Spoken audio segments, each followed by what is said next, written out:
1, verso 8, un versículo muy conocido por todos los cristianos, ya que en ese versículo encontramos una gran promesa, pero también encontramos una gran comisión.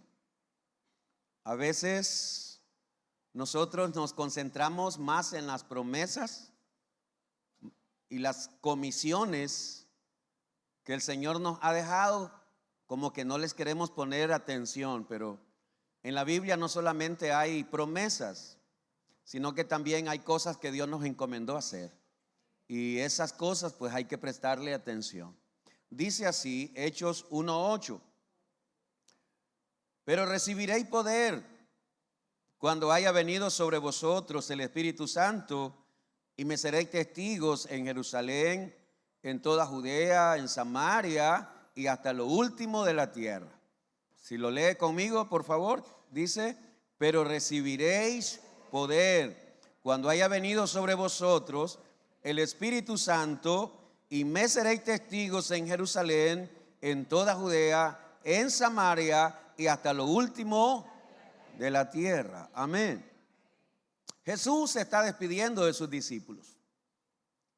Jesús ha resucitado, los discípulos lo han visto, han comido con él.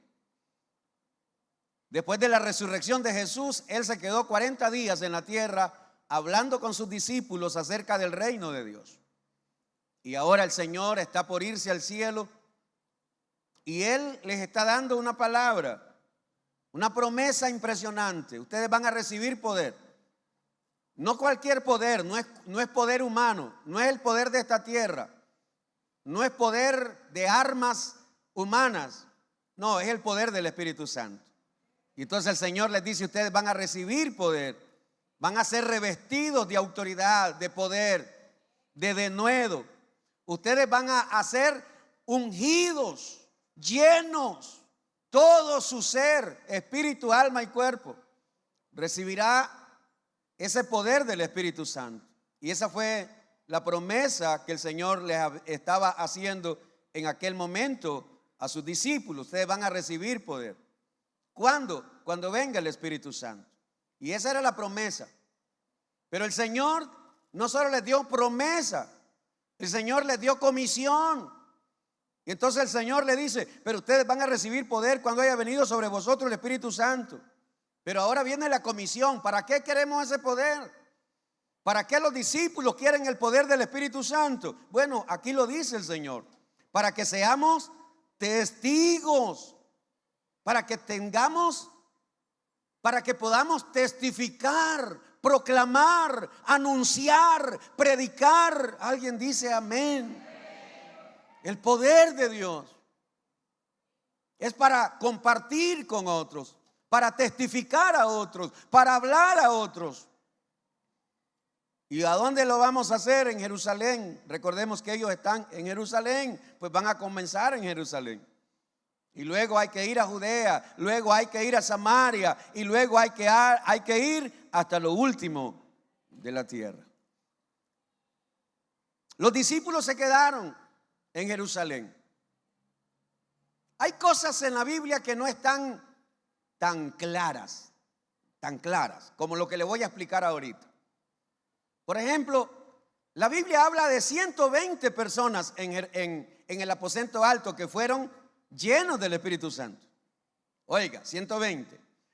Pero en una de las cartas de Pablo, el apóstol Pablo dice que el día que Cristo se fue al cielo, habían más de 500 personas. Ponga atención.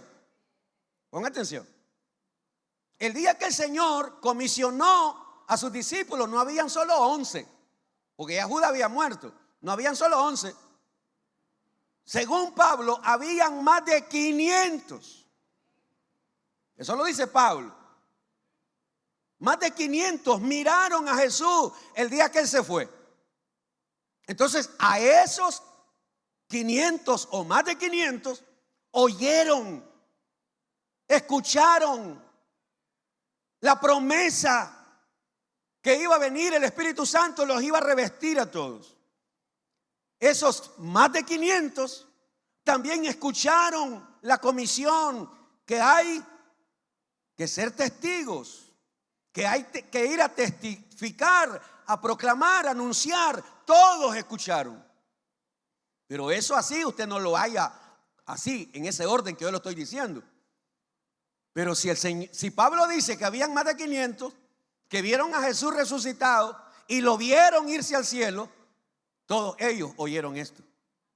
Ahora, otra de las cosas que tampoco está claro allí: ¿se habrán ido esos 500 al aposento alto después de que Jesús les haya dicho eso? Lo más probable es que sí, ¿verdad? Pero eso no está escrito. Yo solamente estoy hablando de algo que pudo haber sucedido. No digo así es, porque yo no tengo la garantía, pero poniéndonos a pensar, usted sabe, acabo de ver a Jesús ser llevado al cielo, y Jesús acaba de decirme a mí y a 500 personas más que esperemos en Jerusalén. Entonces, ¿para dónde cree usted que nos vamos a ir todos? A Jerusalén, al aposento alto.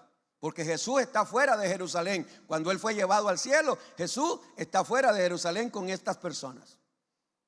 Lo más probable es que estos 500 o más de 500 se van al aposento alto. Ahora permítame decir algunas cosas, y una vez más le digo, eso no está en la Biblia. Comenzaron 500 el primer día. Pasó el primer día y como no pasó nada, se fueron 50, pongámosles. El segundo día y no pasó nada, allá van otros 50 desfilando. ¿Cuántos días tuvieron que esperar? 10 días. Esas personas pasaron 10 días en el aposento alto. ¿Haciendo qué? Orando. Entonces, en esos 10 días, lo más probable es que allá iban desfilando 40, 50, 100. Allá van, no pasó nada.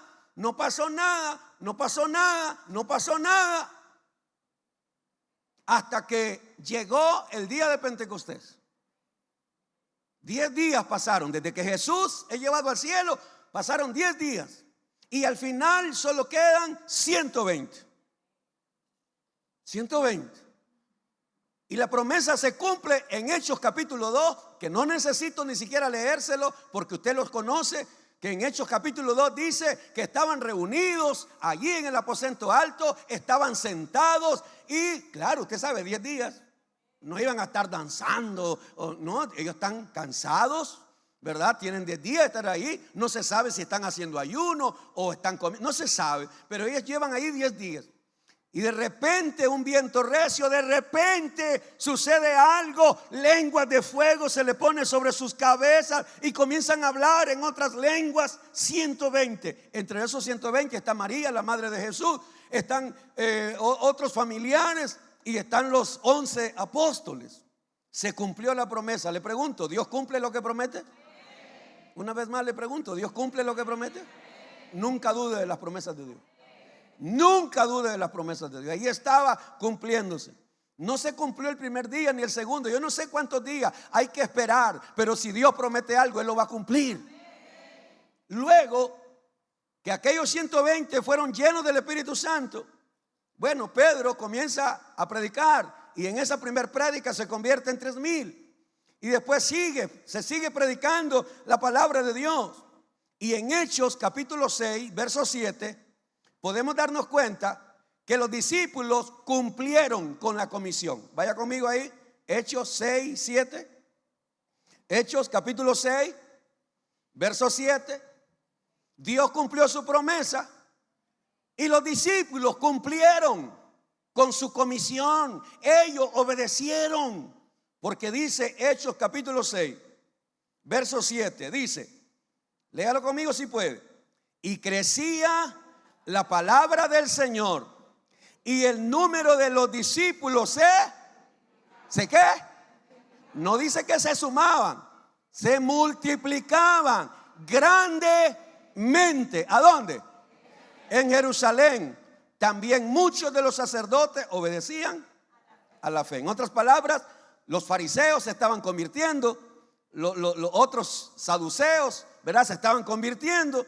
Entonces hay gente religiosa que se está convirtiendo a Cristo y Jerusalén está viviendo un avivamiento. ¿Cuánto quisiéramos que eso pasara en Granada? Y no solo en Granada, en todo Nicaragua. Y no solo en todo Nicaragua, en todo el mundo. ¿Verdad? Avivamiento. Que la iglesia de Jesucristo, que los discípulos del Señor hagamos, cumplamos con esa gran comisión de testificar. Entonces, en primer lugar vemos la promesa del Señor se cumplió. En segundo lugar vemos que la comisión que el Señor le dio a sus discípulos, ellos la cumplieron en Jerusalén. Y voy a ser enfático ahí. En Jerusalén. Ellos la cumplieron ahí. Porque después vamos a ver, en otra ocasión, vamos a ver lo que sigue. Ahora, yo quisiera hablar esta mañana de algunos elementos básicos que había en los cristianos de Jerusalén para que ellos lograran esto. Y eso es lo que yo le ruego a Dios. Le pido, le suplico a Dios, le clamo a Dios, Señor, que esas cosas que hicieron los primeros cristianos, Señor, que nosotros nos integremos. Son algunos elementos básicos. Si queremos ver un avivamiento, si queremos ver un despertar de Dios, siempre van a suceder cuando estos elementos se toman en cuenta y se practican. Número 1, unidad para congregarse y alabar a Dios. Algunos no me oyeron. Unidad para congregarse y alabar a Dios. Vaya conmigo a Hechos capítulo 2, versos 46 y 47. La iglesia de Jerusalén, los cristianos, ellos agarraron en serio el hecho de congregarse como iglesia, como hermanos. Hechos capítulo 2, versos 46 y 47. Y perseverando unánimes, cada día. Ni siquiera dice cada domingo. Cada día. Y partiendo el pan, y perseverando unánimes cada día en el templo. Y partiendo el pan en las casas. Comían juntos con alegría y sencillez de corazón. Y cuando se reunían, ¿qué hacían? ¿Qué hacían cuando se reunían? Se ponían a chatear. Se ponían a ver los mensajes como hacen algunos, que ni siquiera respetan la casa de Dios y se ponen a chatear, a responder llamadas dentro de la iglesia. Que falta el respeto. ¿Qué hacían? Alababan. Ellos se reunían para alabar a Dios, alabando a Dios y teniendo favor con todo el pueblo. ¿Y qué dice? Dígalo. Y el Señor añadía cada día a la iglesia los que debían de ser salvos. Si nosotros hacemos nuestra parte, Dios va a hacer la de Él. Ellos se reunían, ellos se congregaban y se reunían para alabar a Dios. Como hermanos necesitamos reunirnos, mis hermanos. La fiebre que quedó yo creo que el coronavirus vino a afectar más que todo a las iglesias cristianas. Yo creo que ninguna institución, yo creo, y creo no estar equivocado, yo creo que ninguna institución ha sufrido tanto por el coronavirus que la iglesia. ¿Y a qué me refiero? A los millones de cristianos que hoy ya no se congregan después del coronavirus. No digo miles, millones de cristianos alrededor del mundo. Se les quedó grabado: quédate en casa, quédate en casa, quédate en casa. Se les quedó penetrado y se acostumbraron. Porque en la casa ellos se quedan escogiendo a su predicador predilecto. En su casa ellos tienen su culto. Pero no es eso lo que el Señor dijo que hiciéramos. El Señor habló de congregarnos. He oído, no sé si hay gente que lo hace, pero he oído de gente que toma Santa Cena en su casa. ¿Y a dónde está eso en la Biblia? Pastor, podemos, un día me preguntó alguien, pastor, ¿yo puedo tomar Santa Cena en mi casa? Preguntáselo al Señor. No, no es así. No es que yo ahora en mi casa voy a agarrar un tuco de pan, un tuco de bollo, un tuco de tortilla y voy a agarrar mi vino cóndor y me voy a echar mi vino cóndor y un tuco de tortilla, me voy a comer la Santa Cena. No, Señor, no es así que lo ordenó el Señor. Pero todavía escucho que hay gente que sigue tomando Santa Cena en su casa. Locuras. Para mí, locuras. Porque no es así como el Señor lo dejó. No dejando de congregarse como algunos tienen por costumbre. Una de las cosas que había en la iglesia de Jerusalén era esa unidad para congregarse. Hechos 5:42, por favor, búsquenlo. Hechos 5:42.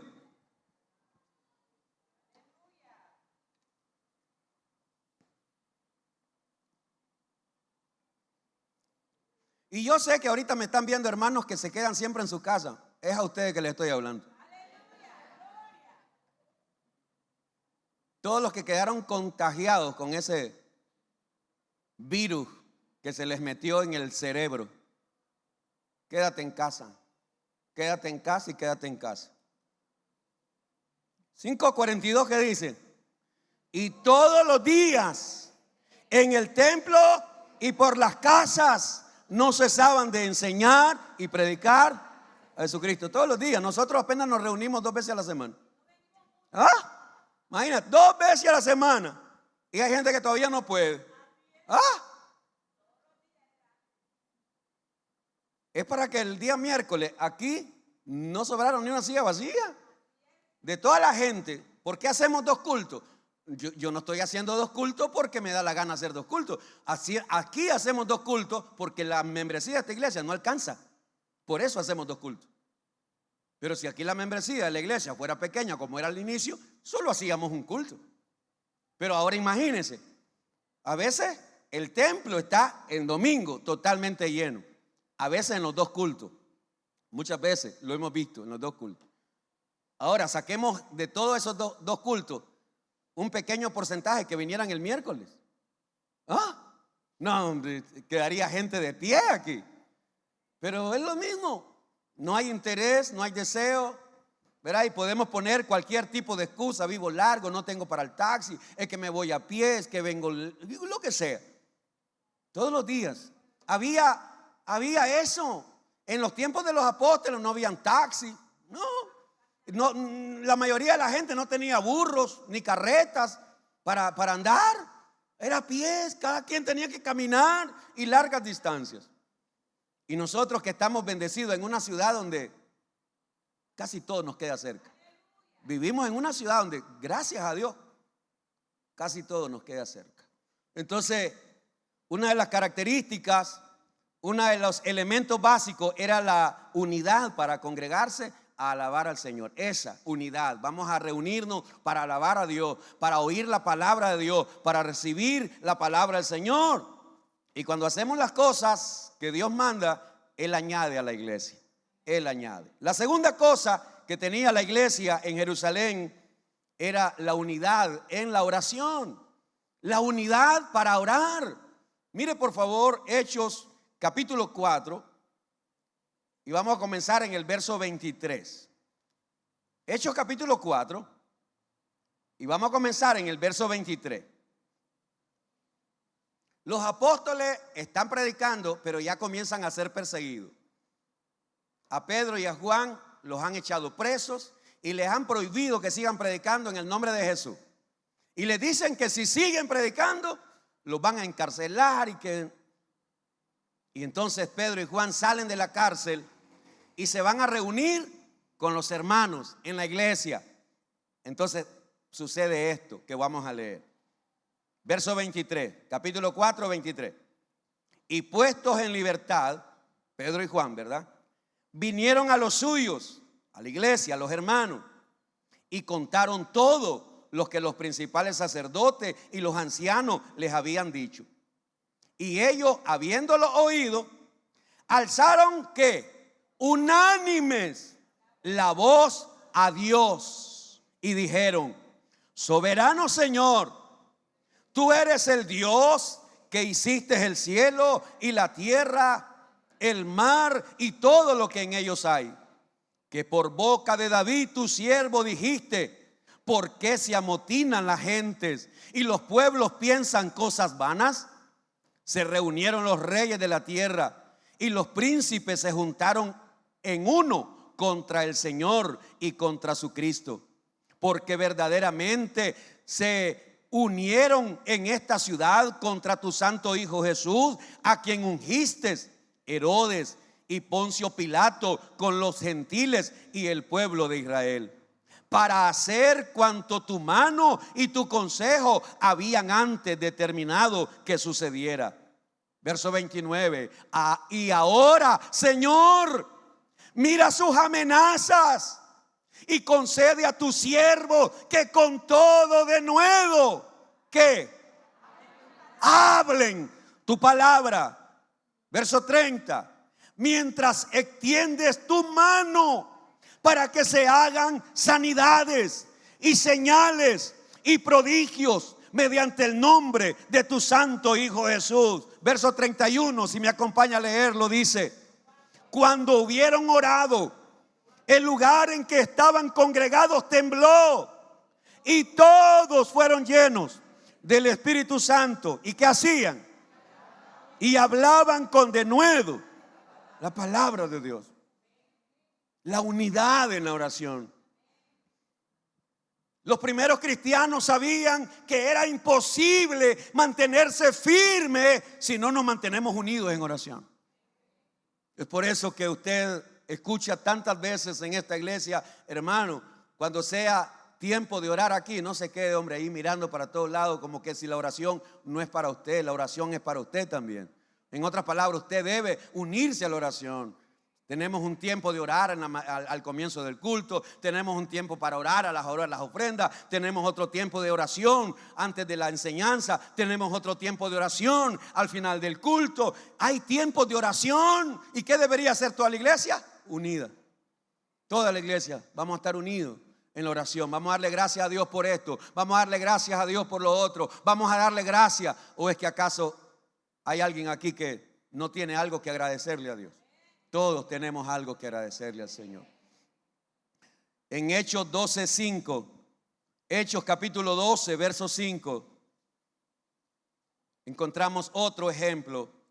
El apóstol Pedro ha sido encarcelado y ahora lo metieron tan profundo en una cárcel que habían 3 portones, imposible de salir. Lo amarraron encadenado.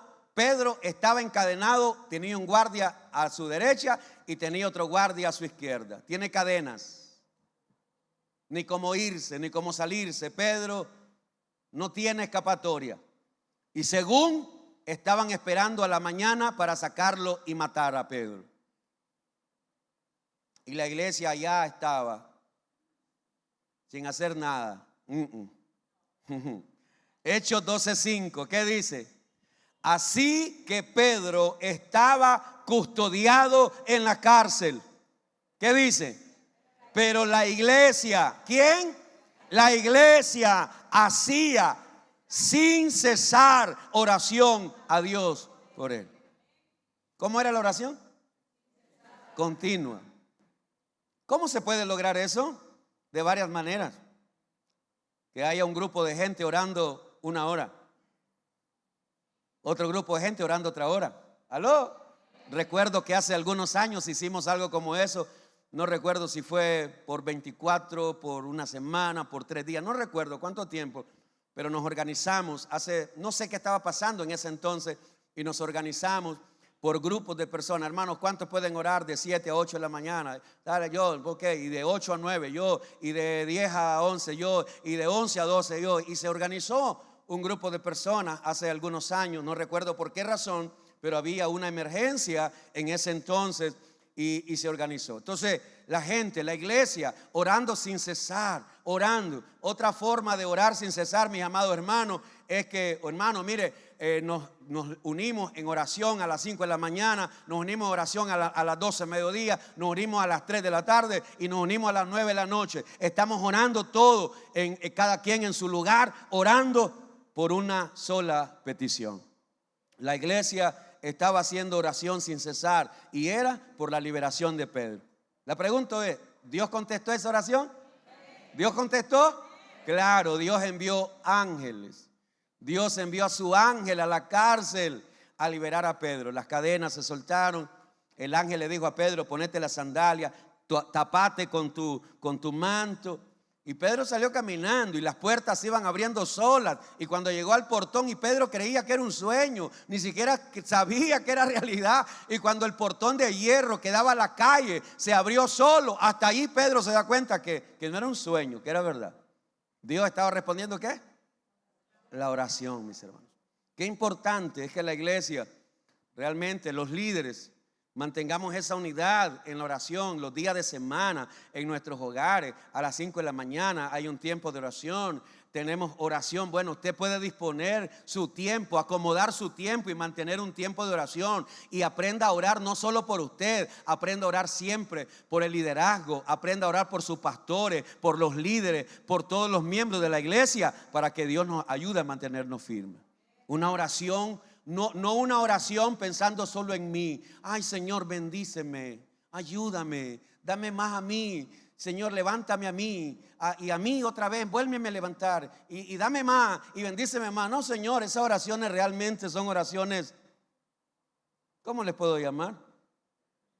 Egoístas, son oraciones egoístas porque solo estoy pensando en mí, no pienso en los demás. En el Padre Nuestro, usted ¿se ha puesto a pensar que no dice el pan mío, dámelo hoy? Líbrame hoy a mí del mal. ¿Ah? Líbranos, danos hoy. Danos. Siempre usted se fija en esa oración que el Señor enseñó. Cuando ustedes oren así, digan: Padre nuestro que estás en los cielos, santificado sea tu nombre, venga tu reino, llegase tu voluntad. Y usted va a comenzar a ver las peticiones. Danos el pan nuestro de cada día. Líbranos de todo mal. No nos dejes caer en... No, el Señor no nos enseñó una oración egoísta pensando en mí nada más. No, nos enseñó a orar no solo por nosotros, sino por los demás también. Entonces la unidad, la oración fue un elemento clave en aquella iglesia de Jerusalén. Era una iglesia que perseveraba en oración en el templo y en las casas. Lo tercero que había en aquella iglesia era unidad para testificar, para anunciar, para compartir. Y eso lo vamos a leer en Hechos capítulo 8, verso 4. Vaya conmigo por favor ahí. Hechos 8, versículo 4. Entonces ellos estaban unidos en congregarse para alabar a Dios. Ellos estaban unidos en la oración y ellos estaban unidos para testificar, para anunciar, para proclamar la palabra del Señor. Hechos 8:4 dice: pero los que fueron esparcidos iban por todas partes anunciando el evangelio. No está hablando aquí de los apóstoles, está hablando de la gente, de mujeres, de hombres, de ancianos, de jóvenes, de niños. Cuando la iglesia comenzó a ser perseguida, los cristianos iban por todas partes. ¿Y ellos qué hacían? Compartían. Mi hermano, si usted no reconoce algo de lo que te voy a decir ahorita, realmente es porque no se da cuenta. Pero por la gracia de Dios en Nicaragua tenemos libertad para congregarnos. Por la gracia de Dios en Nicaragua tenemos libertad para predicar. Por la gracia de Dios en Nicaragua tenemos libertad para proclamar. Hay países donde no se puede. Hay países donde es prohibido. Incluso hay países ahora donde ya nadie se puede ir a parar a un parque, a un mercado, a un lugar público a predicar, lo llevan preso. Hay países donde ya no se puede, Señor. Y hay países donde todavía te lo permiten, pero si hablas algo que usted ya sabe que no se debe hablar ahora, ¿verdad? Si hablas algo de los homosexuales, del gay, del no sé qué, LGBTQ y toda esa cosa, y si hablas de eso, preso, ahí nomásito. Hay países donde ya no hay libertad, Señor. Y si nosotros no vemos, si nosotros no queremos darnos cuenta de la bendición que tenemos en Nicaragua de poder celebrar una actividad allá en la calle, de andar de casa en casa y compartir el evangelio, de poder hablarle a las personas en nuestro vecindario, a nuestras amistades, si no entendemos, hermano, el privilegio que tenemos en Nicaragua, mire, no es algo que yo quiero porque no quiero, pero los cristianos de Jerusalén, el Señor tuvo que levantar una persecución para que se pudiera llevar el evangelio a otros lugares, porque ellos estaban bien cómodos en Jerusalén. Entonces había unidad a la hora de compartir la palabra. La semana pasada, creo yo, estuve hablándoles a ustedes cuánta gente puede invitar a otro, pero ¿por qué no lo hacemos? Porque no estamos pensando en ayudar a nadie. ¿Cuántos de nosotros conocemos gente enferma que podemos invitarla al culto para que oren por esa persona, para que a través de la palabra esa persona reconozca a Cristo y reciba sanidad si es la voluntad del Señor? ¿Cuántos de nosotros tenemos amistades, vecinos, conocidos, pero no estamos interesados? Algunos de nosotros hemos caído como aquel fariseo que contó Jesús, de aquel hombre que fue asaltado y lo dejaron todo malherido a la orilla de la calle. Pero allá iba, dice la Biblia, dice Jesús, allá iba el fariseo que iba para su culto, miró al herido ahí y le valió. Él va para su culto, él va para su reunión, él va para su lo que sea. Pero no le importó la otra persona que estaba ahí.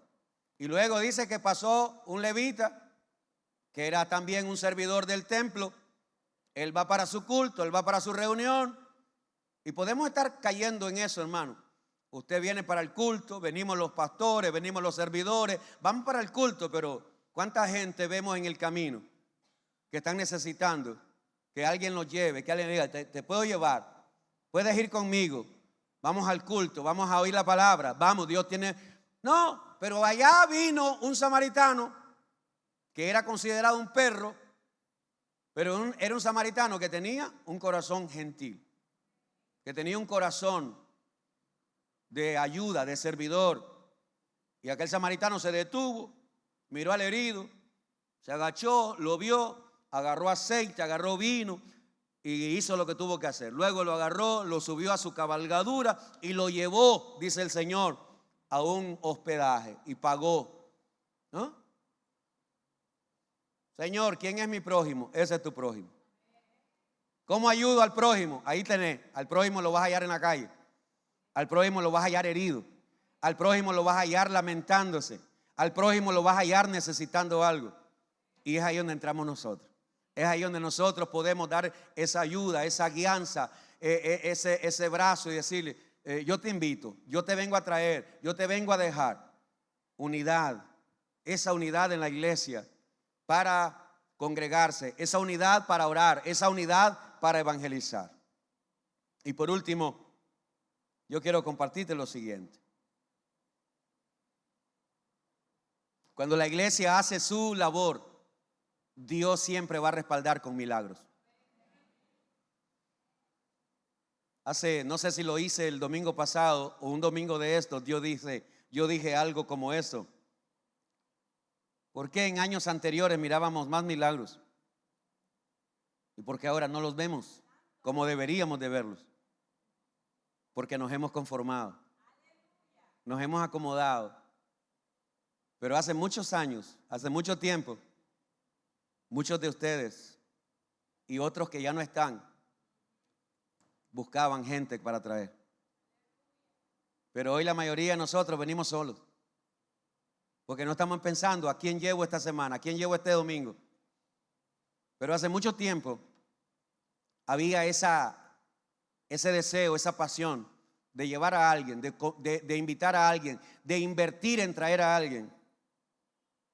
Pedro y Juan van a las 3 de la tarde para el templo a orar y ahí está un cojo de nacimiento, capítulo 3 de Hechos, usted lo puede leer en su casa. Y ahí está aquel hombre mendigando porque no puede trabajar, porque no puede caminar, nunca ha caminado. Allá está Pedro y Juan diciendo, no tenemos oro, no tenemos plata, pero lo que tenemos te damos. levántate en el nombre de Jesús. Aquel hombre se levanta saltando, entra al templo y danzando, alabando al Señor y dándole gloria a Dios.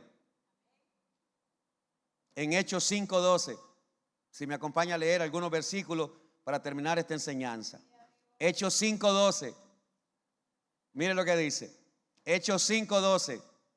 Y por la mano de los apóstoles se hacían muchas señales y prodigios en el pueblo, y estaban todos unánimes en el pórtico de Salomón. Unidad. Usted se fija esa palabra, unánime. Estaban unánimes en la oración, estaban unánimes en el templo, estaban unánimes en las casas, estaban unánimes evangelizando, estaban unánimes compartiendo. Y ahí está Dios manifestando su gloria. Ahí está Dios trayendo sanidad. Ahí está Dios usando las manos de los apóstoles. Ahí está Dios usando la boca, las manos de los siervos del Señor. Hechos 5:16. Este lo leímos la semana pasada, pero me gustaría volverlo a recordar. Hechos 5, verso 16. Es la labor que todos podemos hacer. Es el trabajo que todos podemos hacer. Todos podemos hacer esto, mis hermanos. Hechos 5:16. Y aún de las ciudades vecinas, muchos venían a Jerusalén trayendo, ahí está la labor, trayendo enfermos y atormentados de espíritus inmundos, y todos eran sanados. Ahí está Dios glorificándose. Usted hace su parte, Dios va a hacer la de él. Pero la iglesia está de brazos cruzados, la iglesia no invita, los cristianos no invitamos, no traemos, no compartimos. ¿Cómo se va a glorificar el Señor? ¿Cómo Dios se va a glorificar, hermano? Si estamos tan cómodos con nuestra salvación. Ya soy salvo. Los demás, pues, ahí verán para dónde se van. Si van al infierno, a dónde se van. Yo ya soy salvo. Ya yo y mi marido ya estamos salvos. Ya yo, mi marido y mis hijos somos salvos. Pero es que el Señor no vino solo por ti. El Señor vino por la humanidad. Él no quiere que ninguno perezca. Dios no quiere que nadie perezca. Él quiere que todos procedamos al arrepentimiento. Pero claro, nos hemos acomodado. Nos hemos acomodado también que ya no hay interés en buscar, en invitar y en traer. Muchos traían enfermos y atormentados. Marcos 16, versículos 19 y 20. Voy a pedir a mi hermano Manuel que pase. Ya estamos cerrando. Marcos 16, versos 19 y 20. Marcos 16, versos 19 y 20. Le pido que me ayude a leerlo. Y le ruego a Dios que abra nuestro entendimiento. Que abra nuestro entendimiento, que ya no sigamos ciegos, que ya no sigamos muertos, que ya no sigamos inútiles y nos volvamos en creyentes útiles en las manos del Señor.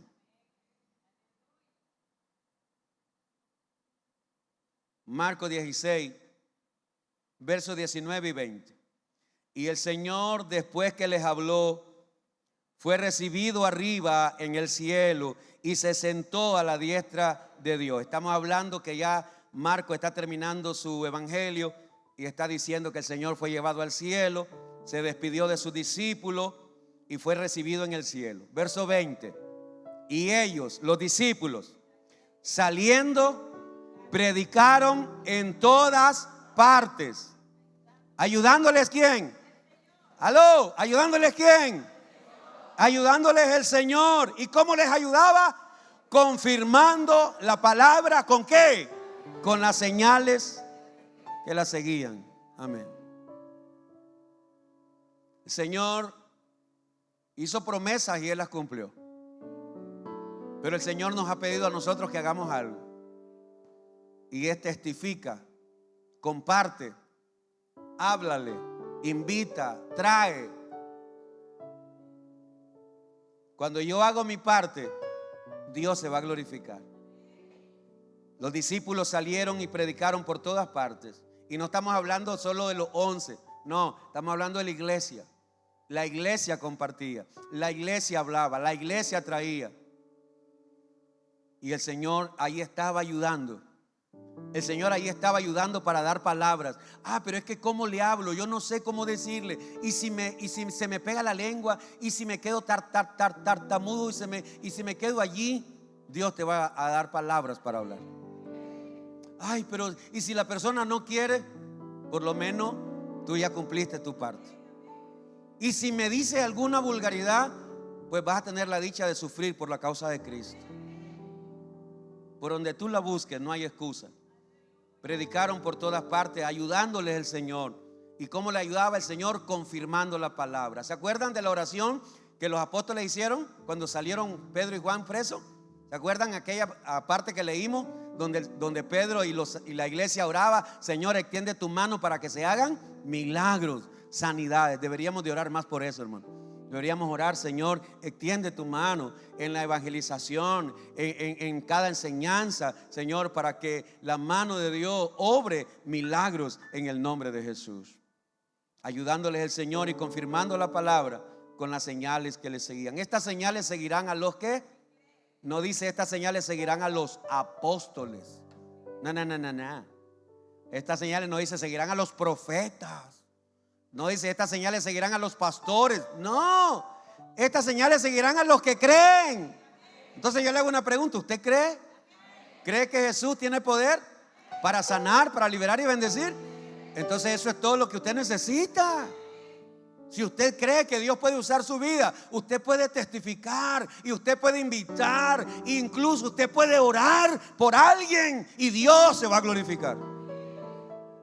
Estas señales seguirán a los que creen. Necesitamos congregarnos, necesitamos adorar, necesitamos orar, necesitamos evangelizar. Yo sigo diciendo, estamos en una temporada alta. Y ese es de lo que yo comencé a hablar el domingo pasado y sigo hablando. Pero yo te dije que cuando hay temporadas altas, ¿qué es lo que hace la mayoría de cristianos? Se desaparecen de la iglesia. Tú ves qué bonito, qué lindo. La gente que debería estar agradecida, que no debería faltar a ningún culto. Es que si yo no voy a vender esas 2 horas, me va a ir mal. Ay, Dios mío. En esas 2 horas que tú vienes a darle gloria a Dios, Dios te va a dar el doble en el resto del tiempo, hermano. ¿Alguien aquí se acuerda que era lo que pasaba cuando el Señor les decía: vayan a recoger maná, pero no recojan para el día siguiente? ¿Por qué? Porque el maná que Dios te va a dar para ese día, te va a dar completo. Y el día de mañana te va a volver a dar. Pero como siempre hay gente que no le cree al Señor, agarraban maná para guardar al día siguiente. Y al día siguiente, ¿cómo estaba el maná? Lleno de gusanos, Señor. Y así se le engusana el dinero a esa gente que se afana tanto por hacer dinero, que se le engusana tanto que en una enfermedad ¡pum!, se le va. Tantas horas extras que trabajaron. Es que no cierro el negocio ni para dormir. No cierro el negocio ni para comer, porque hay gente que ni para comer, y después están con la gastritis, están con la úlcera allá donde el doctor. Y lo que ganaron, allá le quedó al doctor. Ni para comer. No, hermano. Tú tienes que aprender a darle gracias a Dios y a creer que ese Dios que te bendice hoy, y el día que tú cerraste tu negocio porque quieres alabar a Dios, lo que tú no vendiste, lo que no hiciste ese día, lo vas a hacer al otro día. Eso es creerle al Señor. Padre, te damos gracias.